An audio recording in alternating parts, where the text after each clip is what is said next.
Verse 3, chapter 33. Then he himself went on ahead of them and bowed earthward 7 times until he reached his brother. Okay, so he bowed. It was definitely an action of humility, one way or the other. But the question is asked, why did he bow 7 times? So Rav Biderman continues with the same theme by quoting a verse in Mishlei, right? In English, Mishlei is Proverbs. He quotes a verse that's been very much a part of my consciousness throughout most of my life journey, and it's given me strength and hope and perspective, and I really try to live by it. And what's the verse? 7 times the righteous man falls and gets up. That seems to be a very clear connection, a clear illusion. 7 times the righteous man falls and gets up, while the wicked are tripped by one misfortune. Now, as I talk about, I've talked about this many times because it's a very important idea. Tabitha, actually, could you play this video? I wanted to share this video with you because it's just such a beautiful manifestation of what I believe we can learn from here. So let's start that video. Down, you get back up. You fall down, you get back up. Sheva yipoel tzavavadu. You fall down, you get back up. You fall down, you get back up. Sheva yipoel tzavavadu.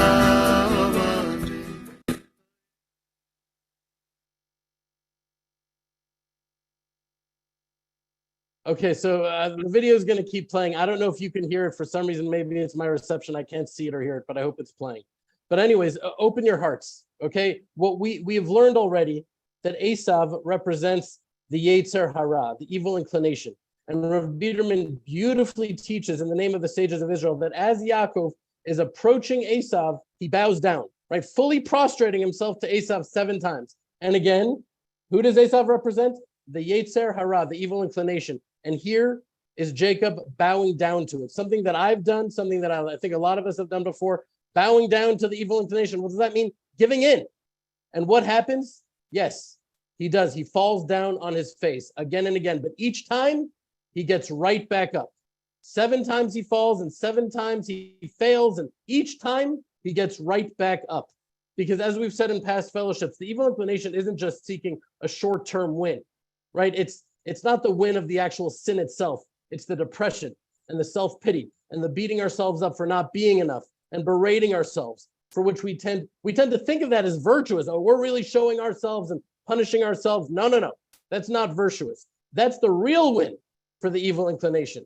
That's what the evil inclination wants the most, because that is what keeps us down. But if we get right back up, if we rise again in faith and in joy, well, that is the death blow to the Yetzer Hara. If we continue to do our best to learn what we have to learn from the fall and get right back up into the fight, well, that's the recipe for victory. That's the recipe for growth. That is the recipe for true service of Hashem. That's what makes Yaakov into Yisrael. Okay, I know we're over time, but I'm going to wind it down very soon. So Rav Biderman continues by pointing out that the angel said to Jacob, "Your name shall be called Yisrael, because you have struggled with God and man, and you have prevailed." But what, Rashi asks, does man mean? Who are these men that he struggled with? We talked about it before. Esav and Lavan, Esau and Laban. Now, Lavan cheated him 1,000 times and became personally wealthy from exploiting him. And Esav wounded him so badly that he limped for the rest of his life. So why does it say he prevailed? Is this what prevailing looks like? And the answer is yes. That is what prevailing looks like, because he never gave up, because he never stopped fighting. That is what winning looks like in the eyes of Hashem, regardless of the outcomes and how it may appear in this world.